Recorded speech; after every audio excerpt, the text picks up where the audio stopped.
प्यारे दोस्तों, कैसे हो आप सभी। दोस्तों, आज हम भारत का संविधान में निहित उद्देशिका के बारे में पढ़ने जा रहे हैं।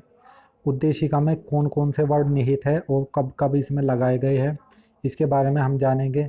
जैसे कि आपको दिख रहा है, मैं आपको उद्देशिका एक बार पढ़ के बता देता हूँ कि हम भारत के लोग, जैसे भारत के लोग इसमें बोल्ड हुआ अक्षर है। फिर इसमें भारत को एक संपूर्ण प्रभुत्व संपन्न भी एक इसमें बोल्ड है, इसका भी मैं अर्थ बताऊंगा कि क्या अर्थ होता है। फिर इसमें समाजवादी आया हुआ है, समाजवादी का अर्थ क्या है, क्यों लिया गया है। फिर पंथ निरपेक्ष के बारे में बताऊंगा। तो आज की वीडियो में मैं इनके बारे में बताऊंगा। एक बार मैं भारत के संविधान में निहित उद्देशिका को एक बार पढ़ के बता देता हूँ।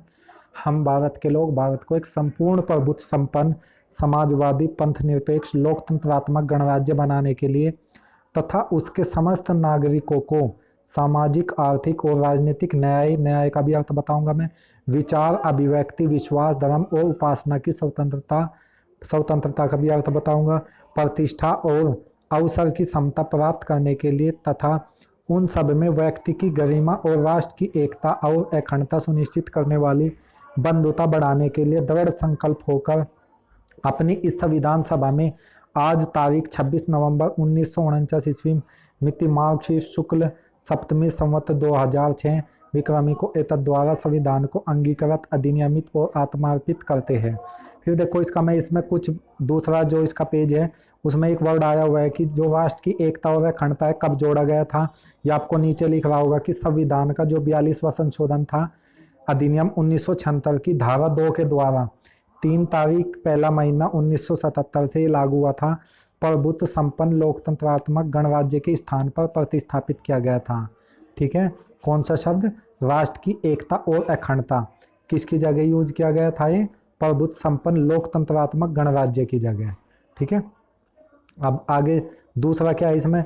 दूसरा जो बोल्ड है आपको दिख रहा होगा, दूसरा क्या है इसमें? संविधान अधिनियम 1976 की धारा 2 के द्वारा 3/1/1977 से राष्ट्र की एकता के स्थान पर प्रतिस्थापित किया गया। राष्ट्र की एकता की जगह क्या जोड़ा गया था? राष्ट्र की एकता और अखंडता जोड़ दिया गया था शब्द। ठीक है, फिर अब हम इसके बारे में देख लेते कि कौन से शब्द का क्या क्या अर्थ है। हमें दिख रहा है कि हम भारत के लोग भारत को, जो हमने अभी पीछे स्टेटमेंट देखा ये वाला, हम भारत के लोग भारत को, इसको मैं पढ़ के बता देता हूँ। भारत के संविधान का निर्माण और अधिनियमन भारत के लोगों ने अपने प्रतिनिधियों के माध्यम से किया है, न कि इसे किसी राजा या बागी आदमी ने उन्हें दिया है। तो हम भारत के लोग भारत को, इसका अर्थ आप समझ गए होंगे। फिर अब मैं चलता हूँ उसके नेक्स्ट पेज पे। नेक्स्ट पेज आप देख रहे होंगे कि इसका जो नेक्स्ट पेज है इसमें ये वाला है प्रभुत्व संपन्न। प्रभुत्व संपन्न में क्या है? लोगों को अपने से जुड़े हर मामले में फैसला करने का सर्वोच्च अधिकार है। तो प्रभुत्व संपन्न का अर्थ क्या हुआ? लोगों को अपने से जुड़े हर मामले में फैसला करने का सर्वोच्च अधिकार है। कोई भी बाहरी शक्ति भारत की सरकार को आदेश नहीं दे सकती। ठीक है, अब हम चलते हैं इसके नेक्स्ट वर्ड पे। नेक्स्ट वर्ड क्या है आपका? समाजवादी है।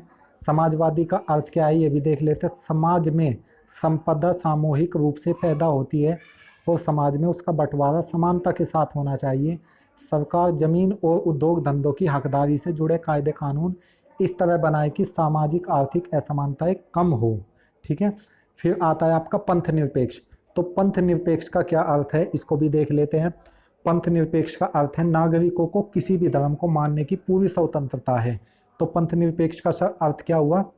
नागरिकों को किसी भी धर्म को मानने की पूरी स्वतंत्रता है, लेकिन कोई धर्म आधिकारिक नहीं है। सरकार सभी धार्मिक मान्यताओं और आचरणों को समान सम्मान देती है।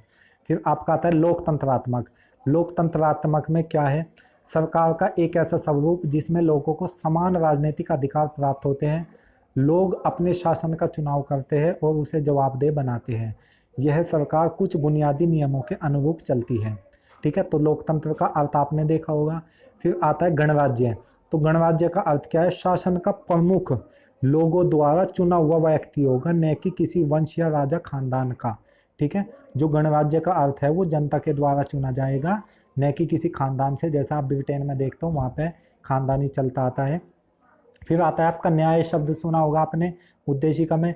न्याय का क्या अर्थ है? नागरिकों के साथ उनकी जाति, धर्म और लिंग के आधार पर भेदभाव नहीं किया जा सकता।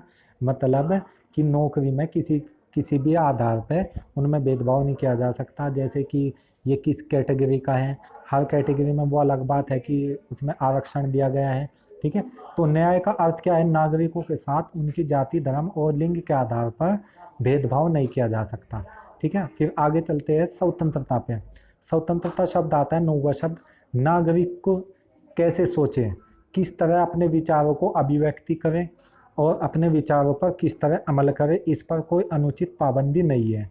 तो स्वतंत्रता का अर्थ ये हुआ कि नागरिक कैसे सोचे, किस तरह अपने विचारों को अभिव्यक्त करे और अपने विचारों पर किस तरह अमल करें, इस पर कोई अनुचित पाबंदी नहीं है। कोई व्यक्ति कुछ भी सोच सकता है, सोचना कोई भी जुर्म नहीं है, करना जुर्म है। आपने ये भी कहावत सुनी होगी। अब फिर आते हैं हम समानता में। तो समानता का अर्थ क्या है, समता, समता, समानता नहीं समता। कानून के समक्ष सभी लोग समान हैं, पहले से चली आ रही सामाजिक असमानताओं को समाप्त होना होगा। सरकार हर नागरिक को समान अवसर उपलब्ध कराने की व्यवस्था करे। ठीक है, तो समता का अर्थ क्या हुआ, कानून के समक्ष सभी लोग समान है, पहले से चली आ रही सामाजिक असमानताओं को समाप्त होना होगा। सरकार हर नागरिक को समान अवसर उपलब्ध कराने की व्यवस्था करे। ठीक है, अब आगे चलते हैं हम। आगे किसका नंबर आता है, बंधुता का। तो बंधुता का अर्थ क्या हुआ, हम सभी ऐसा आचरण करें जैसे कि हम एक परिवार के सदस्य हैं। तो बंधुता का अर्थ क्या हुआ, हम सभी ऐसा आचरण करें जैसे कि हम एक परिवार के सदस्य हो, कोई भी नागरिक किसी दूसरे नागरिक को अपने से कमतर न माने। ठीक है, तो बस आज की वीडियो में इतना ही। अगर आपको ये वीडियो अच्छे से समझ में आई तो वीडियो को लाइक करें, सब्सक्राइब करें और हमारे चैनल के साथ जुड़े रहिए हमारी नई वीडियो के आने तक। तब तक के लिए शुक्रिया।